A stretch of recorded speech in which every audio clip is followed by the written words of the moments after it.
Une femme sur 10 vit aujourd'hui avec une maladie dont on parle encore trop peu. Une maladie invisible, douloureuse et pourtant bien réelle, l'endométriose. Derrière ce mot, il y a des corps qui souffrent, des parcours médicaux compliqués, des silences, mais aussi une immense force. Aujourd'hui, Charlène a accepté de prendre la parole pour raconter son histoire, son quotidien et mettre des mots sur ce que beaucoup vivent sans jamais oser en parler. Merci Charlène d'être avec nous. Merci à toi de m'accueillir ici. Charlène, raconte-nous ton parcours avec l'endométriose. Alors pour ma part, tout a commencé quand j'avais 9 ans. J'ai eu mes toutes premières règles du coup à l'âge de 9 ans avec des douleurs qui ont commencé dès les premiers cycles. Des menstruations qui étaient assez abondantes, des douleurs au niveau du ventre, au niveau du dos. J'en souffrais énormément, je pleurais beaucoup. Ma position fétiche, c'était vraiment la position du fœtus avec une bouillotte et puis du coup du Doliprane et des médicaments un peu plus importants quand j'ai décidé d'aller consulter mon médecin traitant. Donc pour parler plutôt du médecin traitant, la première fois que je l'ai vu, et que je lui ai parlé de mes douleurs menstruelles, etc. Il me disait que c'était normal parce que au début, toutes les femmes souffrent quand même. Enfin, apparemment, c'était classique. Avoir ses premières règles sont toujours hyper douloureuses. Donc du coup, Doliprane, Spasfon, bouillotte, et puis ça passera. Sauf que au fur et à mesure, ça passait pas du tout. Je souffrais de plus en plus. Des douleurs insupportables pendant les règles, même en dehors des règles de temps en temps, malgré mon jeune âge. Impossibilité d'aller à l'école, par exemple, où je loupais des cours. C'était compliqué dans mon quotidien. Par la suite, du coup, ce qui s'est passé, c'est que vers l'âge à peu près, de mes 9 ans à mes 16 ans, je suis restée comme ça, avec des antalgiques. Des douleurs comme ça, avec des bouillottes, etc. Vraiment, quand j'ai commencé à entendre parler de l'endométriose, c'est vraiment à l'âge vers de mes 16 ans, à peu près 15-16 ans, où j'entendais un peu les stars parler de cette maladie, mais de loin. Et puis j'entendais un peu les symptômes, etc. Et c'est vrai que ma patronne, ma toute première patronne à l'époque, Anne-Laure Chemin, du coup, m'en avait aussi un peu parlé. C'est d'ailleurs elle qui m'en avait parlé un peu en premier. Mais je n'étais pas trop au courant de cette maladie. Et au fur et à mesure en fait, d'écouter les stars comme Laetitia Milo, à l'époque, parce que c'est elle qui avait pris la parole sur cette maladie. Je me suis complètement reconnue dans les symptômes. Elle parlait de douleurs au niveau du ventre, des crampes, à ne plus pouvoir marcher, etc. C'était vraiment mes symptômes. Donc j'ai décidé d'aller voir la première gynécologue qui a du coup pris la décision d'aller voir un petit peu ce qui se passait à l'intérieur. Et malheureusement, ça se voyait pas. Donc, c'est-à-dire que l'endométriose, à l'époque, ne se voyait pas. Donc, pour elle, je n'avais pas d'endométriose. Donc, en fait, mes douleurs menstruelles étaient normales. Enfin, il n'y avait pas de maladie, etc. Mais c'était connu à l'époque ? C'était connu, on commençait à en parler un petit peu, quoi. Vraiment, c'était pas... Voilà, les médecins n'étaient pas forcément formés, ils savaient ce que c'était l'endométriose, mais en 2016, si tu veux, on commençait tout juste à en parler, donc il n'y avait pas forcément de... Et puis, les médecins n'étaient pas formés, en tout cas à l'époque, à voir ce qu'il y avait à l'intérieur pendant les chirurgies. Donc, soit parce que la maladie ne se voyait pas, du coup, elle n'a pas pu poser le diagnostic, soit elle n'était pas formée, et donc du coup, elle n'a pas pu poser le diagnostic non plus. À l'IRM, ça ne se voyait pas, etc. Enfin, voilà. Ça ne m'a pas empêché de souffrir comme ça jusqu'à mes 18 ans, souffrir, à prendre des médicaments, tout ce qui était anti-inflammatoire, Doliprane, mais codéine également. Je suis tombée addicte à la codéine pendant un long moment. Parce que en fait, c'était la solution, entre guillemets, miracle pour faire taire la maladie. Donc du coup, j'en prenais au début juste pendant mes règles, parce que j'avais des douleurs que pendant mes règles. Par contre, après, par la suite, la maladie grandit, même si elle ne se voit pas, elle grandit. Et en fait, j'avais des douleurs tout le temps. Donc ça veut dire des douleurs quand je marchais, quand je courais. Moi qui adorais faire, faire du sport, malheureusement c'était compliqué pour moi. Je souffrais énormément pendant les rapports sexuels, etc. Donc c'est vrai que c'était assez compliqué. Mais bon, je suis restée comme ça jusqu'à mes 18 ans à peu près. J'ai vu un autre gynécologue, donc j'ai fait plusieurs gynécos qui m'ont dit « Oh, c'est bon, vous avez été exploré une fois. Vous n'avez pas d'endométriose, ça doit être dans votre tête. Allez voir peut-être un psychologue. Nous, en tout cas, médicalement parlant, il n'y a rien, quoi. Aujourd'hui, on ne peut pas dire que vous en avez. Je pense qu'il faut que vous allez voir un psychologue et que c'est normal, tout simplement, d'avoir mal pendant ces règles, quoi.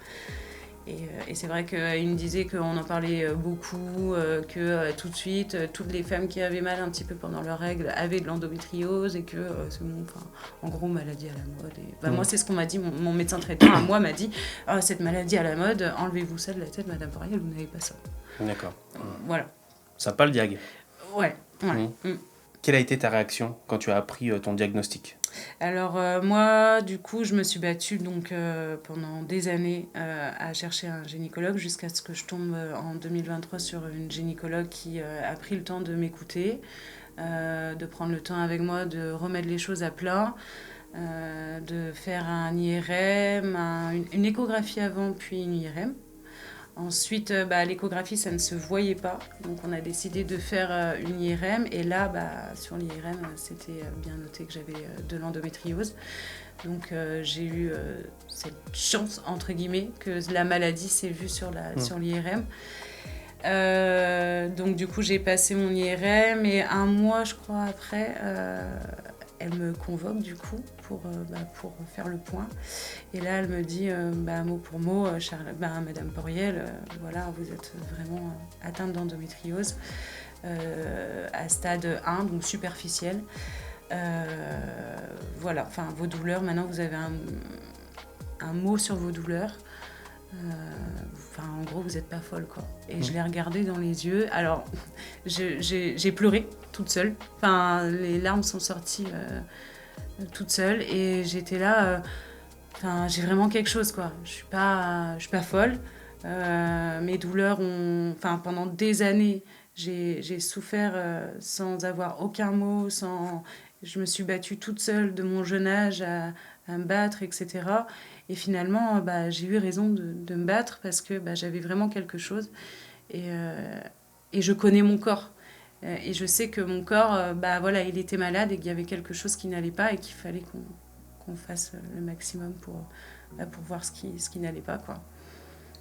Donc, quand j'ai su, c'était une délivrance. Un soulagement. De me dire que je suis pas folle et que c'est pas dans ma tête. Et en même temps, une peur en me disant, en fait, j'ai vraiment quelque chose. L'endométriose, c'est quand même dur à porter. Ça peut aller plus loin.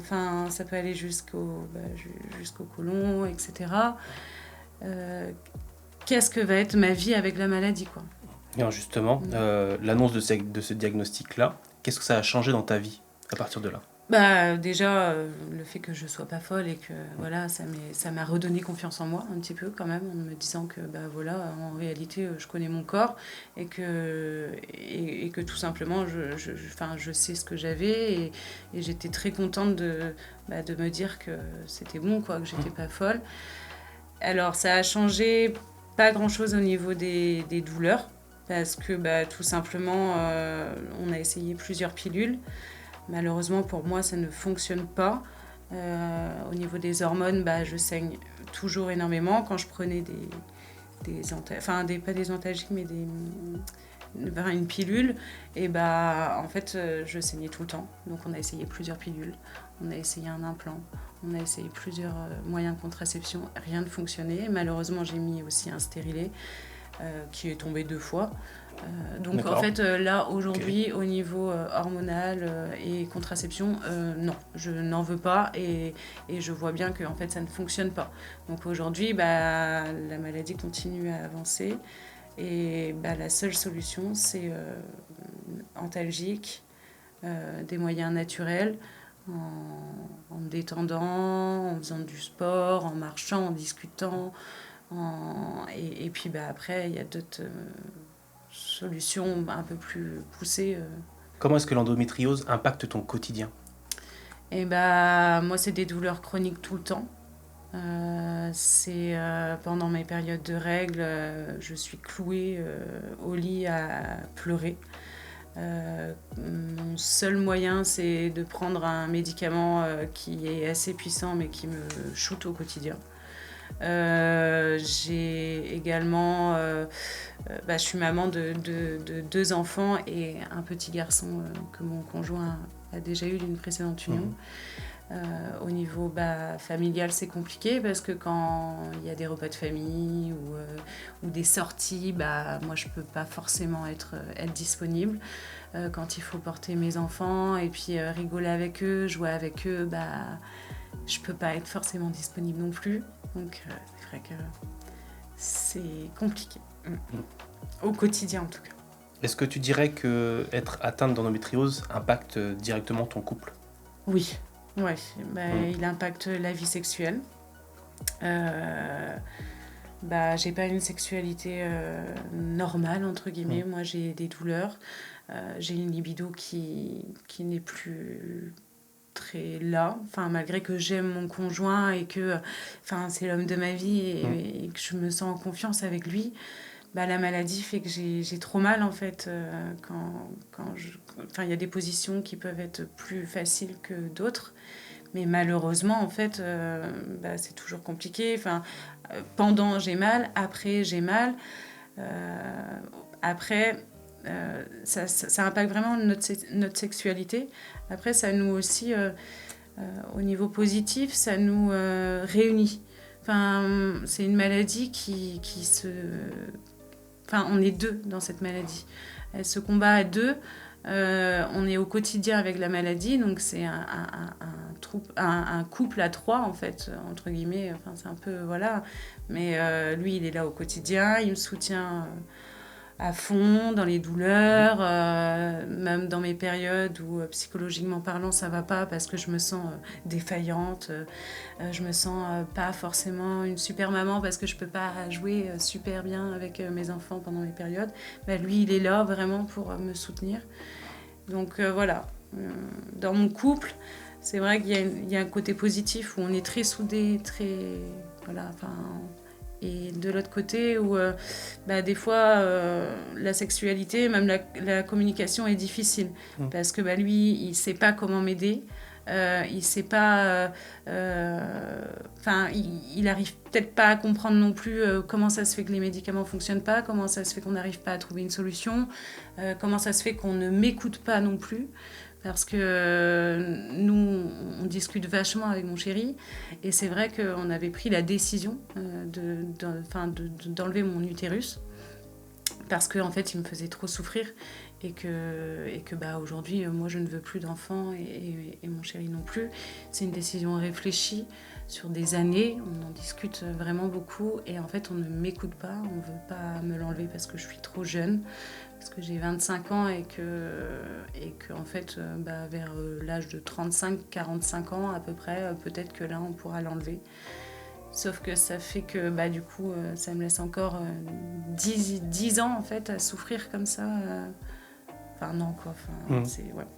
Donc c'est vrai que c'est compliqué pour nous de temps en temps, mais c'est aussi... on est aussi très soudés au quotidien. Tu es maman de 2 enfants. Comment est-ce que tu as vécu tes grossesses? Alors ma première grossesse s'est très très bien passée. Alors c'est vrai qu'au début j'avais peur de perdre le petit du coup. Avec mon passé addict à la codéine, du coup ça me faisait peur parce que en fait on a fait taire la maladie avec la codéine, donc automatiquement ça a engendré une addiction. Et c'est vrai que du coup, grâce à mon conjoint, aujourd'hui, il m'a fait tout arrêter d'un coup pour ne pas perdre le bébé et pour protéger ce miracle que nous, on voulait tellement. Et c'est vrai qu'au début, j'avais peur de perdre mon fils. Mais la grossesse s'est quand même très très bien passée, avec un suivi normal, un bébé qui allait très bien. Voilà, sans aucun problème particulier. À la naissance, il est arrivé avec 3,8 kg, très, très bien portant, vraiment, enfin, normal, tout allait bien. Pour ma fille, par contre, ça a été plus compliqué. 6 ans après, du coup, on a décidé de vouloir refaire un autre bébé. Et alors, j'ai pas eu du mal à l'avoir, je l'ai eu facilement, enfin, naturellement. Par contre, la grossesse a été beaucoup plus compliquée. À 5 mois, j'ai failli la perdre. À 5 mois de grossesse, j'ai failli la perdre. J'avais des contractions souvent, avec également un col ouvert. J'ai été hospitalisée à Brest, à l'hôpital de Brest, pour contrôler que le col de l'utérus ne s'ouvre pas. Parce que c'était quand même limite. Enfin, on était sur 1 cm, je crois, d'ouverture. Et en fait, ça continuait un petit peu de s'ouvrir. Donc, il fallait absolument que je reste alitée et surveiller. Parce que, en fait, si le bébé arrivait maintenant, il avait 98% de chances de mourir, quoi. Enfin, voilà. Du coup, c'est tout un protocole. Donc, on arrive en salle de naissance. On se prépare au cas où le col continue à s'ouvrir, etc. On te met bien en condition. Les pédiatres arrivent, les sages-femmes arrivent.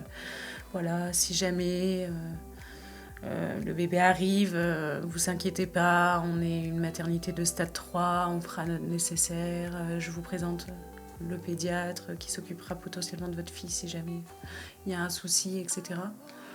Et là, tu dis, ok, là on rentre vraiment dans quelque chose qui va être difficile si ça va plus loin. Donc, psychologiquement parlant, j'ai dû me détendre parce que je savais que si je me détendais pas psychologiquement, il y aurait plus de chances que mon bébé arrive maintenant.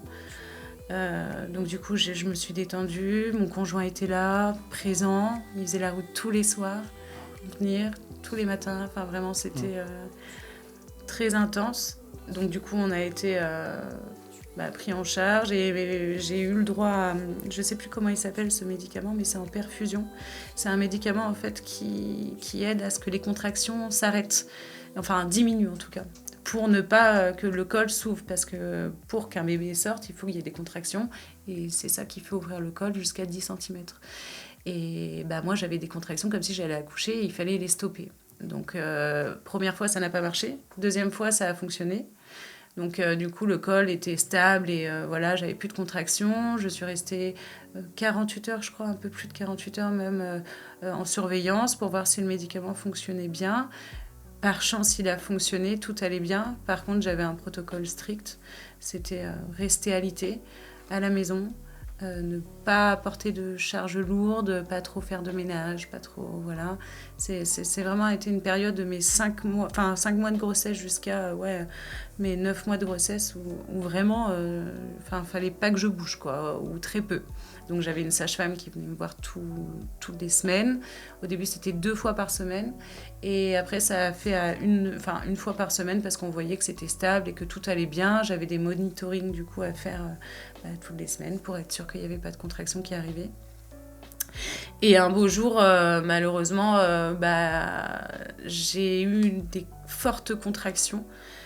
Comme si j'allais accoucher. Enfin, je sentais que là, ça n'allait pas. J'ai attendu un petit peu pour être sûre. J'ai appelé ma sage-femme qui me suivait à l'époque. Elle n'a pas répondu. On était un peu en soirée, donc elle n'a pas pu me répondre. Et on a décidé de prendre la route pour aller à l'hôpital parce que ça n'allait pas du tout, quoi. Et en fait, ils ont regardé le col. Il bougeait pas, mais on voyait bien que il y avait des contractions, etc. et qu'il fallait faire attention. Donc j'ai encore été hospitalisée pour éviter justement que le col se réouvre. Il avait un petit peu bougé pendant l'hospitalisation. À un doigt, on est passé à un petit doigt et demi. Donc on voyait quand même que ça bougeait, quoi. Il fallait pas marcher ou quoi que ce soit. Donc du coup hospitalisée et encore surveiller. Et puis encore le même médicament en perfusion, etc.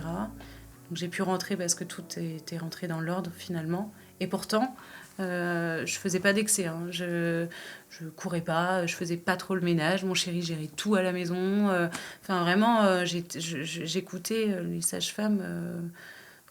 Vraiment au maximum pour garder mon bébé en fait en bonne santé et qu'elle reste le plus longtemps au chaud.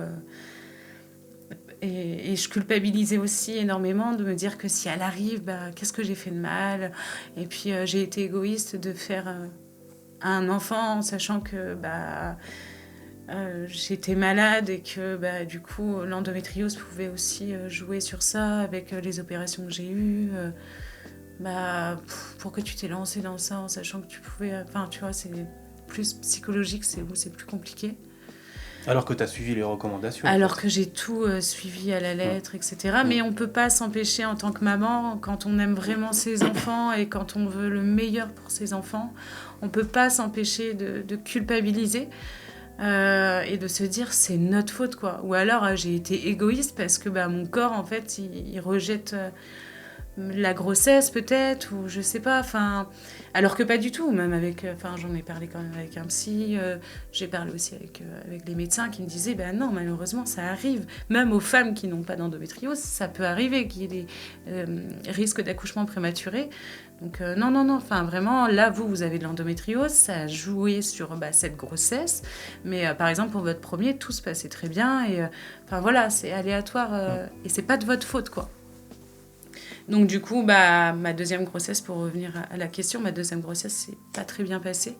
Mais la petite est arrivée à terme. Elle était prévue le 17 mars, elle est née le 12 mars, en très bonne santé. Un bébé tonique, on voyait qu'elle allait bien, toute rose, toute belle, pour 1,09 kg par contre, pas 1 kg, n'importe quoi, 2 kg 900, elle était un peu, toute menue, mais tout allait bien, il n'y avait pas de souci particulier sur ça. Ma première grossesse est extrêmement bien passée, par contre ma seconde a été plus compliquée à vivre. Il semble que tu fais du sport. Oui. Comment est-ce que tu allies endométriose et activité physique ? Alors malheureusement pour moi, l'endométriose me fait vachement mal au quotidien. Donc c'est vrai que c'est compliqué. Alors moi je suis quelqu'un qui adore courir et qui adore marcher. Ça me libère l'esprit, ça me détend aussi. Mais malheureusement, les douleurs sont trop difficiles en fait au quotidien. Et je vois que quand je fais du sport, la douleur revient encore plus. Après ma séance par exemple de marche ou quand je cours, je sens que la douleur elle est encore plus difficile, en sachant aussi que j'ai été diagnostiquée de congestion pelvienne. Donc en fait le souci qu'il y a, c'est que plus tu marches, plus tu cours, plus la pression artérielle est plus forte. Donc automatiquement le flux sanguin est 10 fois plus fort. Donc les varices qu'il y a autour de l'utérus gonflent davantage. Et du coup, c'est ça qui fait mal, quoi. Et c'est pas forcément... le sport est très important pour la sphère psychologique avec l'endométriose, etc. Mais il faut toujours s'écouter. Toujours écouter son corps, ses capacités. Mais tout est possible, hein, vraiment, pour les femmes qui souffrent d'endométriose. Comme moi, c'est pas parce que moi, je souffre beaucoup après une séance de sport que vous, forcément, ça sera pareil. Tout est aléatoire pour chaque femme.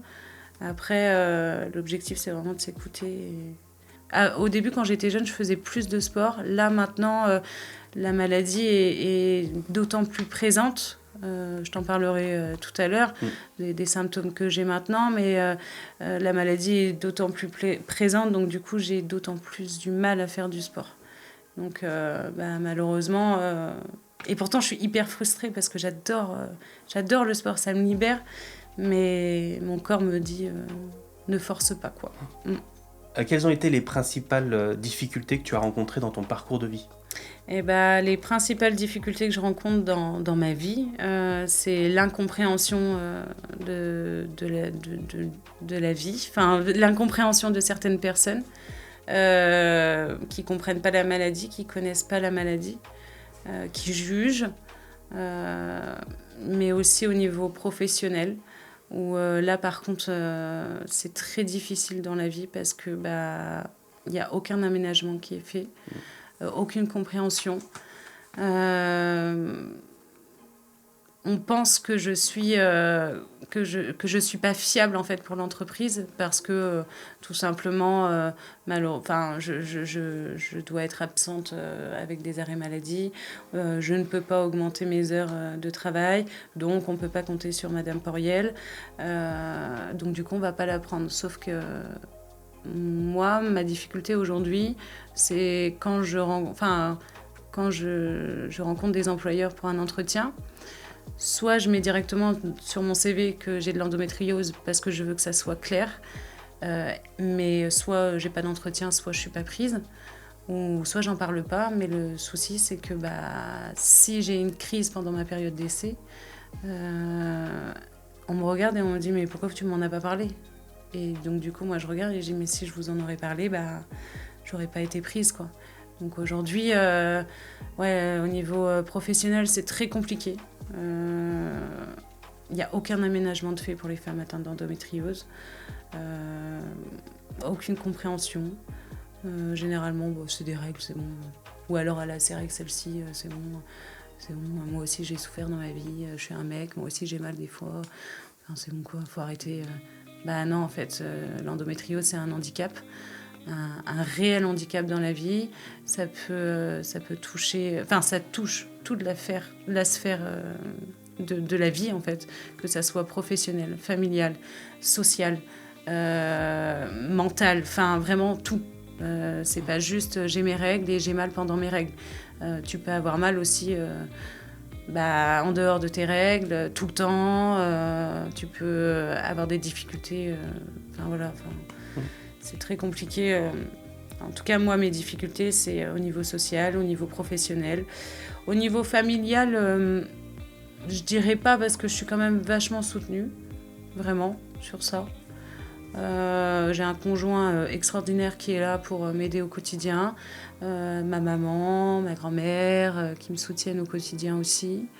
Mes beaux-parents, ma belle-sœur.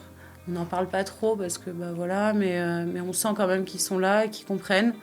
C'est important. Ouais. C'est hyper important. Ça. Ah oui, parce que malheureusement, depuis que j'ai décidé de rendre mon projet public, j'ai beaucoup de messages qui m'arrivent en perso ou même sur les réseaux. Et je vois qu'il y a énormément de femmes quand même qui sont pas soutenues quand même. Et elles souffrent, mais encore plus, quoi.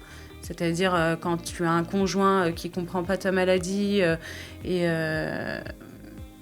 qui te fait clairement sentir que tu es défaillante, c'est compliqué, quoi. Tu dois gérer ta maladie. Et en plus, le fait d'être seule. C'est hyper compliqué, quoi. Déjà que quand tu es malade et quand tu es soutenue, tu as l'impression d'être seule. Mais alors là, vraiment, c'est encore pire, quoi. Quand tu n'es pas soutenue par ta famille, quand c'est tabou dans ta famille, quand socialement parlant, déjà, c'est hyper compliqué on est tout le temps en train de se justifier. Enfin, c'est... Ouais, c'est compliqué. J'ai même pas de mots tellement c'est aberrant tout ça. Et quand je lis des messages, je me dis mais putain, heureusement que j'ai fait... j'ai commencé à créer ce projet et à le rendre public parce que il y a tellement de femmes qui souffrent dans le silence, mais c'est incroyable, quoi. Et personne n'est là pour les aider, quoi. Et nous, aujourd'hui, on est là. C'est une grosse démarche, hein. Ouais. Ça va faire du bien, je pense. Mais c'est une grosse démarche. J'espère. Mais après, il y a quand même des associations qui existent. Il y a quand même du soutien, des professionnels de santé qui sont là, des employeurs qui comprennent. Mais c'est rare. Enfin, vraiment, il faut être honnête. Oui, j'ai pu comprendre que certains employeurs avaient commencé à faire des démarches dans ce sens, à accepter que des femmes soient atteintes de cette maladie et à mettre des actions en place, des congés menstruels ou des ça, choses c'est comme ça. plus au niveau politique. Après, il faut que ça soit un peu... vraiment pris en charge, quoi, parce que aujourd'hui, malheureusement, dans la vie d'une femme au niveau professionnel qui est atteinte d'endométriose, le problème, c'est que elle est contrainte à contre-cœur de faire un temps partiel. Elle est parce que pour gérer en fait la maladie, pour gérer au côté professionnel aussi. Donc ça veut dire en plus de ça qu'elle est dépendante de son conjoint financièrement. Si elle a un conjoint. Si elle a un conjoint, déjà. Donc, c'est compliqué. Et même si elle n'a pas de conjoint, financièrement parlant, même quand on est seul, ça peut être difficile, quoi. Donc, il y a ça aussi à prendre en compte. Donc, c'est pour ça que le congé menstruel, ce serait génial qu'il soit mis en place ici en France. Je sais qu'en Espagne, ça a été fait. Et c'est une super avancée. Par contre, ici en France, il faut que ça soit fait. Et que ces arrêts maladie, du coup, soient pris en charge à 100% pour ces femmes qui souffrent. Par exemple, je sais qu'en Espagne, j'ai pu lire un article sur le fait qu'elles ont droit à 3 jours de congé menstruel si les douleurs sont plutôt modérées. Et si, par exemple, elles ont vraiment une pathologie très douloureuse, etc., elles peuvent aller jusqu'à 1 semaine d'arrêt pris en charge à 100%. Mais c'est une avancée incroyable. Enfin, vraiment, c'est génial, quoi, parce que ça veut dire que, du coup, la maladie, ça y est, elle est reconnue, quoi. Elle est reconnue au niveau professionnel, mais ce serait génial que ça arrive ici. Mais bon, il y a encore du chemin à faire, et c'est pour ça que les associations existent, c'est pour ça qu'on essaye de porter la voix de ces femmes. C'est hyper important au quotidien de se battre, en fait. Et c'est pas normal aussi de se battre pour la santé des femmes, c'est pas normal. Et pour être entendu. Et pour être entendu, c'est pas normal. Mais bon, on n'a pas le choix aujourd'hui de le faire, donc on y va. Je vais faire une petite parenthèse. J'ai lu un article de journal ce matin relatant d'un lycée qui avait mis en place un congé menstruel pour les élèves, pour pas faire de distinction sur le genre des élèves. Ils ont mis le congé menstruel à tout le monde. Et donc, tout le monde en a profité. Bravo les gars. C'est pour les meufs, surtout. Voilà, c'était la fin de parenthèse. Ouais, ça aussi, je trouve que c'est quand même... Ce matin, j'ai vu ça. C'est incroyable. Un congé menstruel, en fait, il y a menstruation dedans. Ouais. Les hommes n'ont pas leurs règles. Non, c'est ça. Ça se saurait. C'est bon, quoi. À un moment donné, on va pas non plus... non, mais franchement, les gars. Et c'est aussi sur ça qu'il faut parler, parce qu'en fait, il y a des dérives. Donc, automatiquement, en fait, ça va pas donner envie de mettre ça en place, quoi. Parce que ce soit les hommes ou les femmes, ou je sais pas, qui prennent un congé menstruel, non, en fait, ça concerne les femmes qui ont leurs règles, qui ont mal pendant leurs règles. Et je pense que c'est important aussi de pouvoir mettre en place ça, mais avec des conditions. C'est-à-dire, vous êtes malade d'endométriose, ou alors vous êtes en plein diagnostic. Dans ces cas-là, on vous accorde plus facilement un congé menstruel. Après, il y a des femmes qui n'ont pas d'endométriose et qui en souffrent quand même et qui sont très fatiguées. Donc ça aussi, voilà. Mais... Je pense qu'il ne faudrait pas faire d'exception sur les règles. Du moment que la femme est réglée, à un moment donné, il faudrait pouvoir lui accorder ça, peu importe les conditions, en fin de compte, de la femme. Parce qu'il peut y avoir des femmes qui sont non endométriosées et qui vont en souffrir quand même, et être très fatiguées et tout ça, et d'autres qui ne vont rien sentir, et puis avoir de l'endométriose aussi, peut-être. Ça peut être... il peut y avoir tous les cas de figure. Mais après, je pense qu'il faut que ça soit cadré. C'est surtout ça, en fait, que je veux dire. C'est surtout ça que je veux dire. Et tu as totalement bien dit les choses. C'est surtout que ça soit cadré. Parce que, après, c'est porte ouverte à toutes les dérives. Et ça, du coup, non, quoi. Et du coup, les femmes qui sont vraiment atteintes d'endométriose ou qui souffrent vraiment pendant leurs règles, du coup, elles n'ont pas la possibilité de pouvoir avoir un congé menstruel réellement, quoi. Est-ce que tu es en bonne santé aujourd'hui, finalement ? Alors aujourd'hui, je dirais pas que je suis en bonne santé. J'ai des nouveaux symptômes qui apparaissent un peu de jour en jour.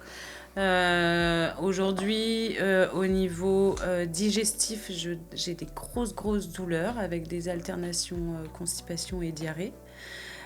Du sang aussi au niveau des selles et de la sortie des selles. Des fois, je saigne un petit peu, mais des fois, ça peut saigner beaucoup plus, avec des grosses douleurs. Mes règles sont un peu plus abondantes aussi.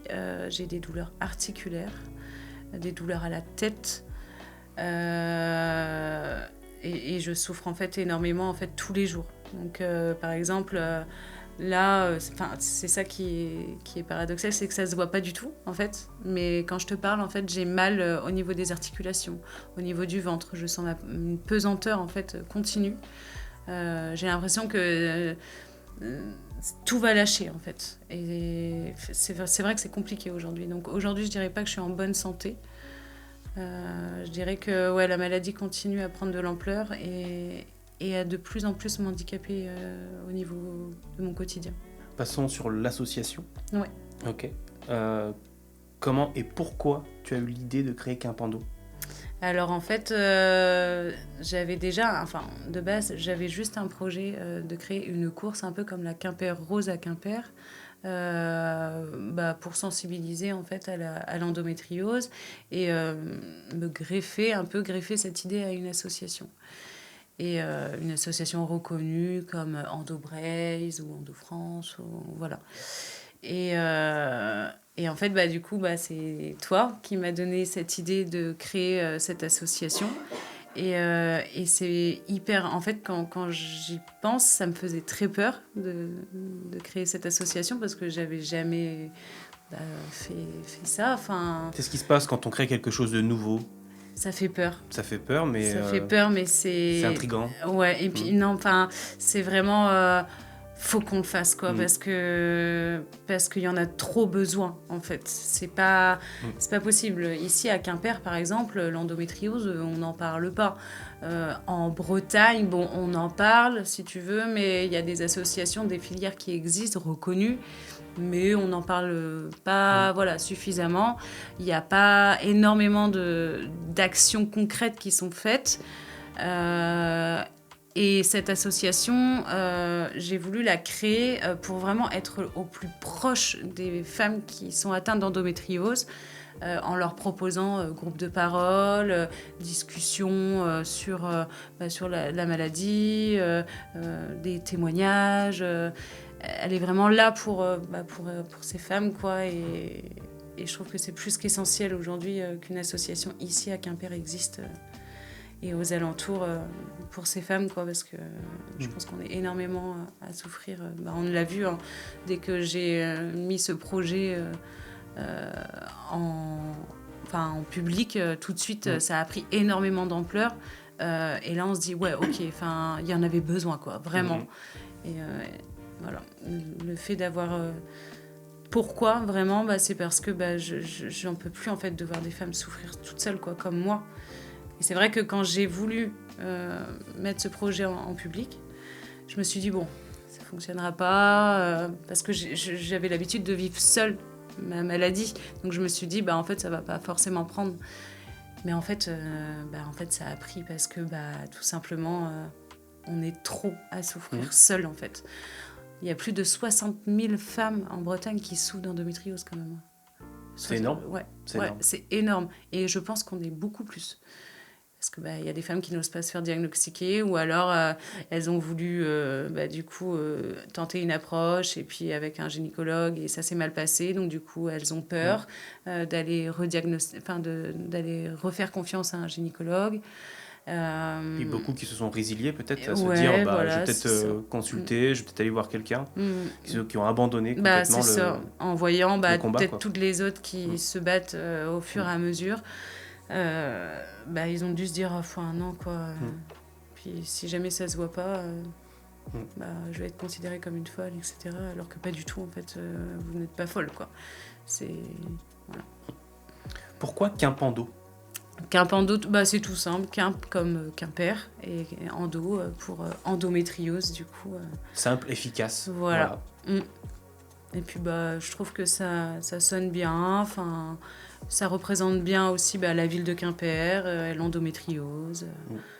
Et du coup, qu'est-ce que tu souhaites faire avec cette association?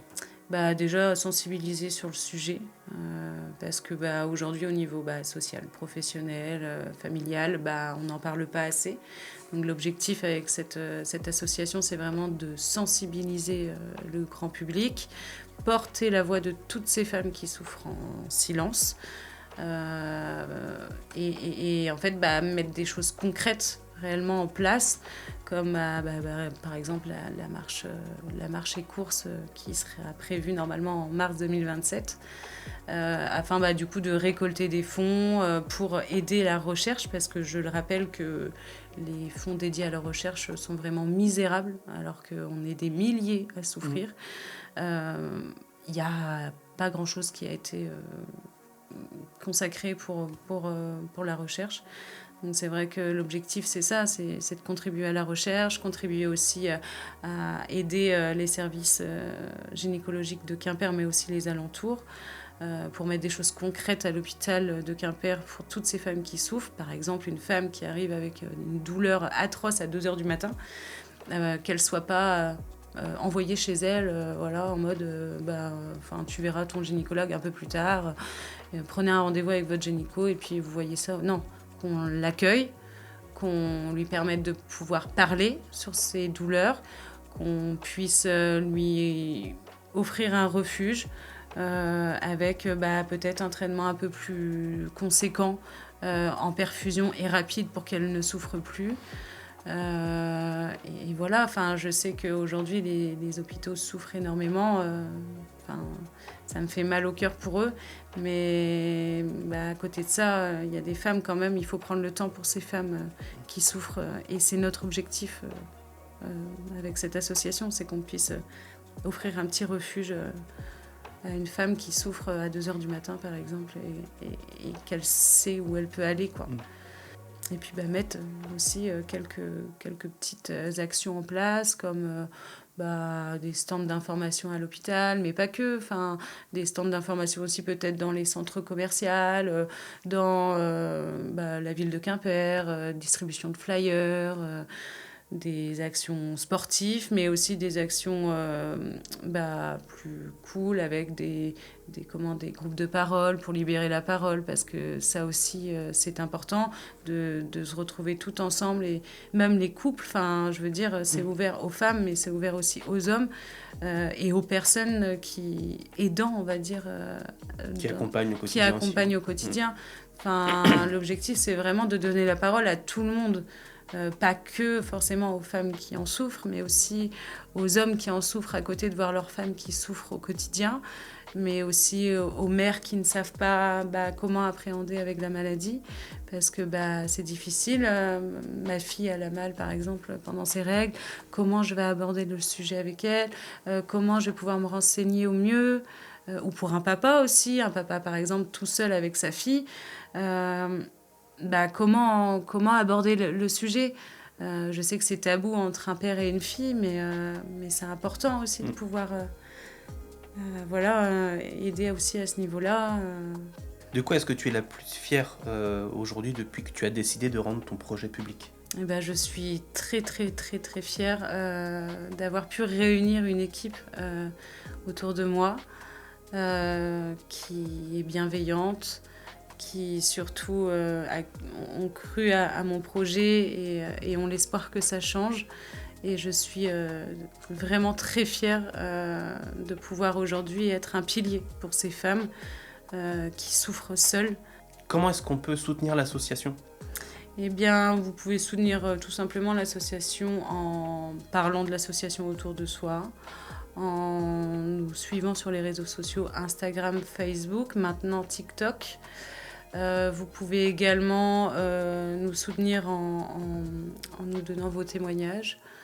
en partageant aussi, du coup, sur la cagnotte en ligne. On a mis en place une cagnotte sur le site Litchi pour pouvoir récolter des fonds justement afin de pouvoir donner de l'argent au service gynécologie et pour toutes nos actions futures. Et venir aussi à notre rencontre pendant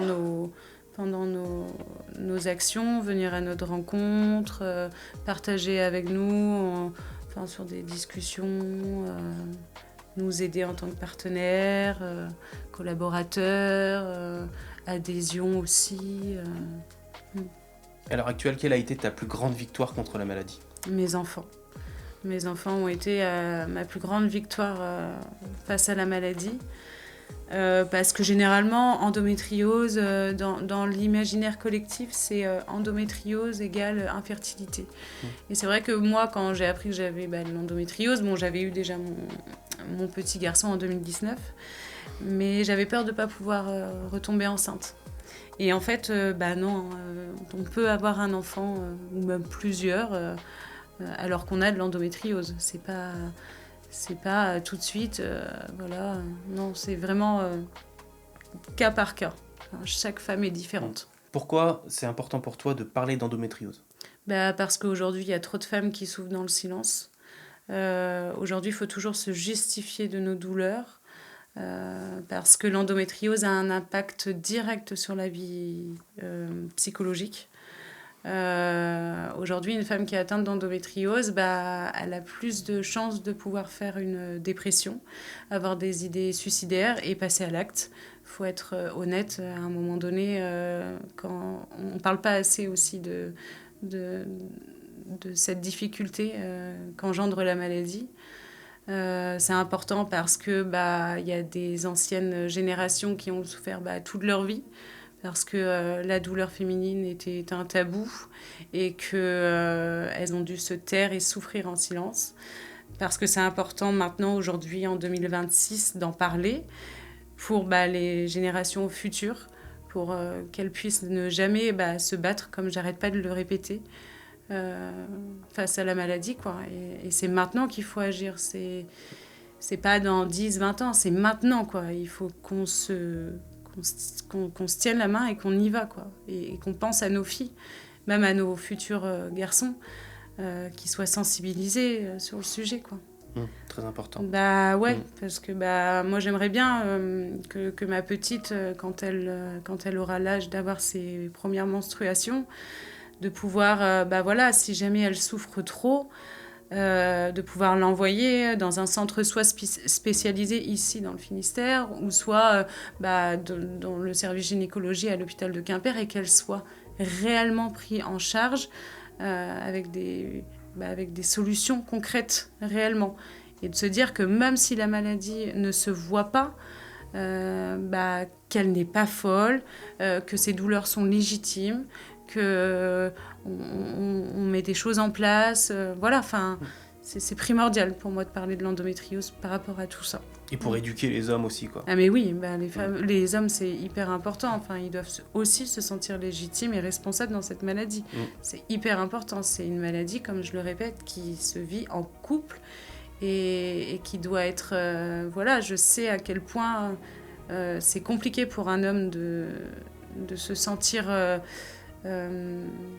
légitime face à ça, à cette maladie qui touche le couple, au niveau fertilité. Des fois, votre femme, elle n'a pas la chance de pouvoir tomber enceinte, et ça fait mal à l'homme aussi, de voir aussi sa femme souffrir au quotidien, de voir que sa femme ne peut pas faire ce qu'elle souhaite au niveau du travail, qu'elle est dépendante de lui, il y a plein de choses qui rentrent en compte et que les hommes aussi souffrent. Faut pas l'oublier, et vraiment cette association, elle est là pour les femmes, certes, mais aussi pour eux, pour les hommes, pour les soutenir aussi, quoi. C'est hyper important. Si tu pouvais remonter le temps et te parler à toi-même, qu'est-ce que tu te dirais aujourd'hui ? Je me revois dans mon lit, toute jeune, toute petite, qui souffre énormément. Et je lui dirais de pas lâcher. Et que je suis pas folle. Et qu'il y a des choses qui vont être concrètes et faites. Et que j'aurai des réponses à mes questions bientôt. Et surtout pas lâcher. Ok. C'est dur. Parce qu'en fait, je me revois toute jeune, toute seule, quoi. Merci. Ouais, c'est dur. Ouais, de pas lâcher, de croire en soi, d'écouter son corps et de continuer de se battre, quoi. C'est dur. Ça va aller. Quel message voudrais-tu faire passer à toutes ces femmes qui sont concernées par la maladie et à leurs proches également? J'aimerais leur faire passer le message qu'elles ne sont pas seules, que leur douleur est légitime, que malgré que la maladie peut-être ne se voit pas aujourd'hui, elle se verra peut-être demain, qu'elles ne sont pas folles, qu'elles savent ce qui se passe dans leur corps et qu'il faut toujours s'écouter, s'entourer de bonnes personnes, participer à des groupes de parole pour, psychologiquement parlant, voir que elles sont pas seules, qu'elles sont pas folles, etc.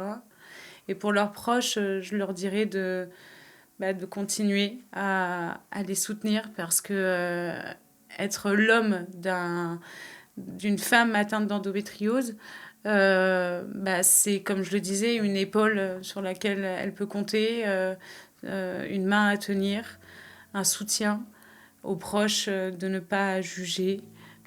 C'est pas parce qu'elle est pas bien qu'elle est moins fiable que les autres. Pareil au niveau professionnel, au futur employeur qui nous écoute, ne jugez jamais les femmes qui sont malades de cette maladie. Elles sont capables et sont bien plus fiables des fois que certaines femmes ou certaines personnes qui forcément sont pas forcément... Voilà. C'est pas parce qu'on a une maladie chronique qui nous handicape qu'on n'est pas capable d'être des personnes fiables au niveau du travail. Et un mot aussi aux médecins, de toujours croire ces jeunes femmes qui vont venir vous voir et vous dire qu'elles ont mal, de les écouter, de prendre en considération leur douleur, de faire les examens possibles et de ne jamais leur dire que s'il n'y a pas la maladie qui ne se voit pas là aujourd'hui, elle ne se verra plus du tout et elles n'en ont pas en fait. S'il y a des douleurs, c'est qu'il y a vraiment quelque chose et qu'il faut aller creuser. Et je sais que c'est pas facile pour certains médecins. Je sais qu'il y a des médecins qui sont vraiment là au quotidien, qui soutiennent énormément les femmes qui sont atteintes d'endométriose. Mais formez-vous, écoutez les femmes et voilà, ne les laissez pas tomber, quoi. Parce que aujourd'hui, une femme atteinte d'endométriose qu'on laisse tomber, ça peut engendrer à des choses dramatiques plus tard, comme une dépression, comme un isolement social, comme des difficultés financières, de la pauvreté. Enfin, vraiment, c'est pas juste une maladie de règles, quoi. C'est une maladie qui entoure énormément de choses. Raconte-nous ce que c'est que l'endométriose en soi. Alors, je préfère préciser, je ne suis pas médecin, mais l'endométriose, c'est une maladie chronique et inflammatoire qui touche environ une femme sur 10 ici en France. C'est une maladie, du coup, qui peut engendrer énormément de difficultés au quotidien. Alors, il y a 3 stades d'endométriose. Donc, vous avez l'endométriose dite ovarienne, donc, qui est vraiment localisée au niveau des ovaires. Vous avez aussi l'endométriose dite superficielle.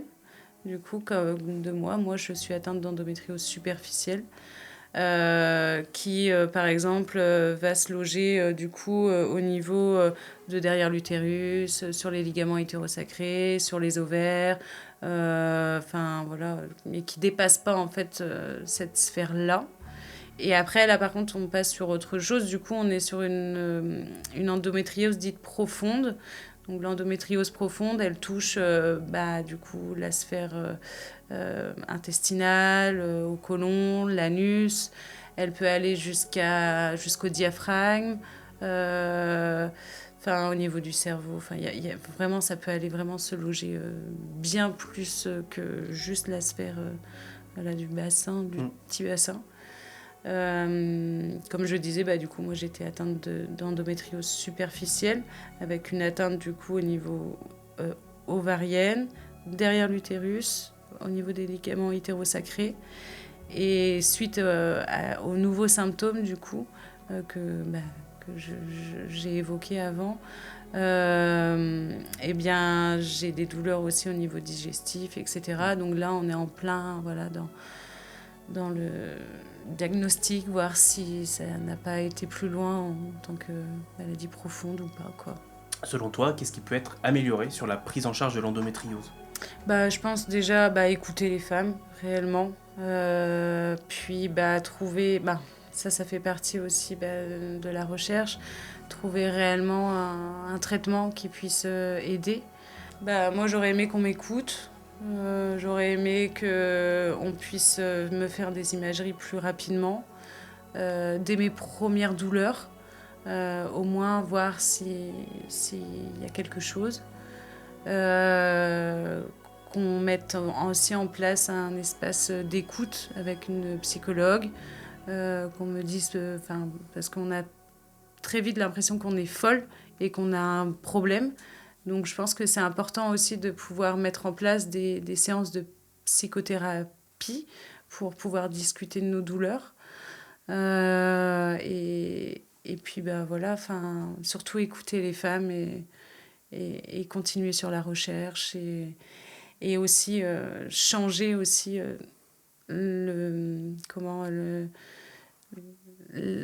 changer la façon de comment on voit, je sais pas comment l'expliquer. Les mentalités. Ouais. Changer les mentalités au niveau du travail, mais ça fait plus partie de la sphère politique.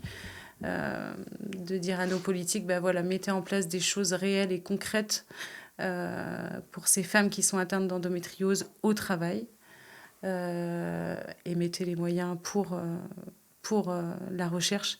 Parce que, comme je l'ai déjà dit, les moyens sont vraiment misérables pour toutes les femmes qui souffrent aujourd'hui. Et je trouve ça vraiment aberrant. Voilà ce qu'on pourrait mettre en place. Merci Charlène. Mais de rien. Merci avec beaucoup plaisir. Pour ton témoignage, pour ta sincérité, pour ta force. C'était vraiment un témoignage très fort. Merci beaucoup pour ça. J'avais rien préparé. Je voulais vraiment que tout soit naturel. C'est parfait. C'est parfait. Voilà. C'est parfait. L'endométriose est une réalité qui mérite d'être écoutée, reconnue et prise très au sérieux. Si cette interview peut aider, ne serait-ce qu'une seule personne à se sentir moins seule, à oser parler, à consulter ou à se faire accompagner, ça aura rempli sa mission. Merci à toutes celles et ceux qui nous ont écoutés. Continuez à partager, à informer et à soutenir la lutte contre l'endométriose. Merci beaucoup. Merci. Et c'est dingue de devoir se battre comme ça, quoi. C'est dingue qu'une jeune femme de 25 ans doit se battre pour les autres, quoi. Et en 2026. Il est temps maintenant d'écouter les femmes.